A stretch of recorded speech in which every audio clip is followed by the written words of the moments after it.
kay Mama dahil sa paulit-ulit na pagdanaw ni Papa sa bahay. Sa kanya ay mas naging palagay ang loob ko. Pagkatapos ng pangyayaring iyon ay hindi ko maintindihan pero mas naging masungit si Mama sa amin. Araw-araw tuwing magkikita kami, wala na siyang sinabi na hindi pagalit at pabulyaw sa amin. Hanggang sa isang araw ay hindi ko na matagalan pa ang pagpapagalit sa akin ni Mama. Mas gusto mo pa talagang makita yung tatay mo na walang kwenta? Pati na rin yung boyfriend mo na walang kwenta. Ang sabi ni Mama sa akin, Ma, hanggang kailan ka ba magagalit? Tapos na ang lahat. Nandito na si Papa at hindi masamang tao si Edmond. Mahal ko po siya. Paliwanag ko naman sa kanya. Ah, ganon. Sige, magsama-sama kayo ng tatay mo at ng boyfriend mo na yan. Sa inis ko ay nasagot ko si Mama. Ganon? Palalayasan mo rin ako tulad ng ginawa mo dati kay Papa? Kahit magsumamo ako, hindi mo ako tatanggapin? Bakit ba hindi mo magawang patawarin si Papa? Ilang beses na siyang humingi ng tawad pero daig mo pa ang Diyos. Ayaw mong magpatawad. Kinakampihan mo ang Papa mo, Abby? Pagkatapos ng ilang taon na pagsasakripisyo ko para sa pamilyang to, susumbatan mo ako ngayon dahil nakita mo ang Papa mo? Naiiyak na tanong ni Mama. Hindi po sa ganun, Ma. Sagot ko. Pero bago ko pa man makumpleto ang sasabihin ko ay nagsalita na si Mama. Alam mo, Abby, mahal ko kayong magkakapatid. Kaya kahit gaano kasakit noon at kahit na sobrang hirap, kinaya ko. Dahil sa inyo, mababaliw na ako noon, Abby. Pero kinaya ko dahil mahal ko kayo. Akala mo ba ganun lang kadali ang buhay? Hindi, Abby. Kakainin ka nito ng buhay kung hindi ka lalaban. Bata ka pa. Pag dumating ang tamang panahon, maiintindihan mo rin ako. Napakasama ng loob ko sa mama ko at pakaramdam ko ay hindi ko na matatagalan pa lahat ng ginagawa niya sa akin. At ang mga sinasabi niya sa papa ko at kay Edmond. Inisip kong ganun ba talaga ang pusong nasaktan? Bakit parang hindi man lang niya minahal si Papa? Bakit parang kahit na konting pagpapatawad ay hindi niya maibigay? Umalis ako ng bahay namin kasama ni Edmond, Papa Dudot. Matapos ng pinakamatinding away namin ni Mama, nagpa siya na akong lumaya sa amin. Graduating na ako sa high school noon. Samantalang si Edmond naman ay may mas maganda-ganda ng trabaho sa isang pabrika. At dahil na rin sa hindi ko pa alam ang bahay na tinutuluyan ng papa ko, nakatuloy muna ako sa tinutuluyang boarding house ni Edmond, malapit sa kanilang pinagtatrabahuhan. Si Edmond ang sumalo sa akin. Siya ang nandoon noong panahong kailangan ko ng tulong at suporta.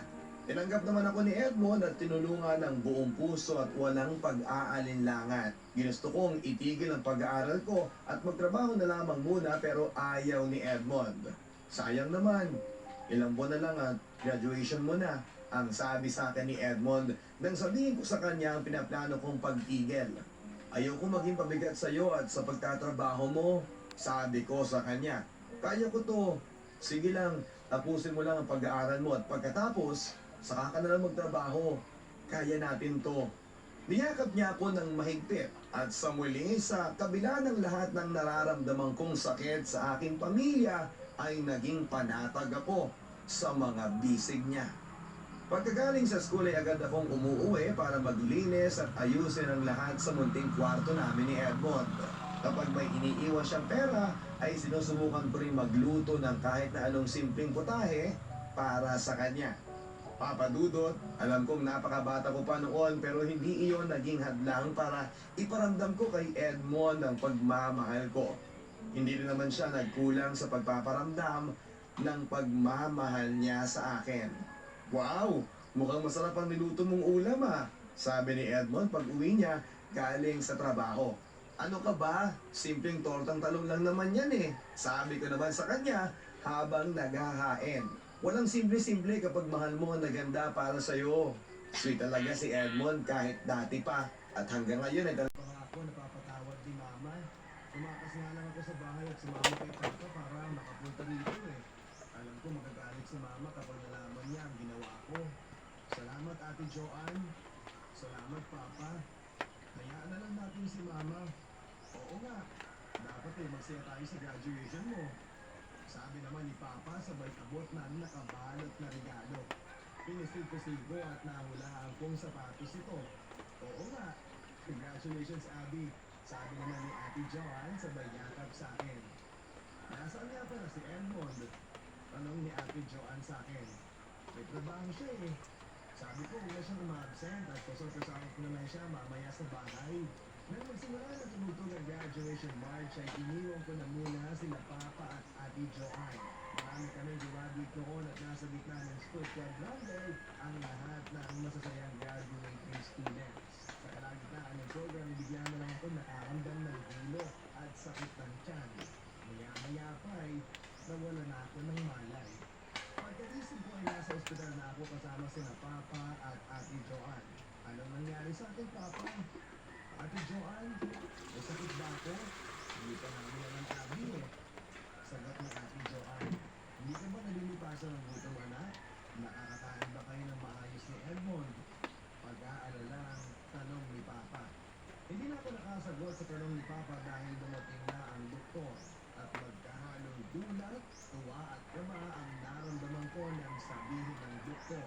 Mukhang pagka-graduate mo pa lang ha. Congratulations sa'yo at congratulations pa ulit dahil buntis ka. Papa Dudot, aaminin kong takot na takot ako noong mga panahon iyon dahil hindi ko inaasahan ang pagbubuntis ko. Pero sa loob-loob ko ay masaya ang puso ko dahil magkakaroon na ako ng sarili kong pamilya na aalagaan ko kasama si Edmond at ang aking baby. Iniisip ko noon na mula sa baby na ito, makakapagsimula akong mas ayusin ang buhay ko at mas mapapatibay nito ang samahan namin ni Edmond. Isa ito sa mga masaya at pinaka-nakakagulat na graduation gift na natanggap ko. Natapos ang graduation ko at nalaman na nga ni Edmond ang tungkol sa aming baby. Mahal, habang hindi ko pa naman kabuwanan, magtatrabaho muna ako para makatulong sa iyo at para makapaganda tayo kapag nanganak ako. Sabi ko kay Edmond, o sige basta kaya mo pa ha, at hindi mo naman pagpersahin ang sarili mo. Oo naman, ingatan mong mabuti si baby, ang baby ni Edmond habang hinihimas ang maliit ko pa namang tiyan. Naging mas busy at talagang subsob si Edmond sa trabaho ng mga panahon iyon. Palagi siya nag-o-overtime at pagod sa pag-uwi, pero ganun pa man papadudot ay hindi kami nagbabago sa isa't isa. Ng mga panahon iyon papadudot, nag-isip kong nararapat si Edmond sa pagmamahal ko at wala na akong ibang mamahalin pa. Namasukan niya ako sa isang maliit na grocery malapit sa tinutulungan namin ni Edmond. Dahil alam ko naman na may akin na ang ganda at puti, agad ako kinuha ng may-ari. Magaan lang ang trabaho ko na karaniwan ay taga-check ng mga supply sa grocery. Mabait din ang mga katrabaho ko. Pero pinakakapansin-pansin ang kabaitan sa akin ng isa namin lalaking kahero, si Rafi. Abby, ako lang mag-aayos niyan. Mabigat yan, baka mapersa ka. Buntis ka pa naman. Sa lahat ng mga katrabaho ko doon, pinakapalagay ang loob ko kay Rafi. Mas matanda lang siya sa akin ng 1 taon. Okay lang ako, salamat Rafi. Bulat lang naman ang mga ito. Bibi namin. Thank you all for watching this here video. Please like and subscribe and follow. Much love from Little Yas to each of you. Content creator.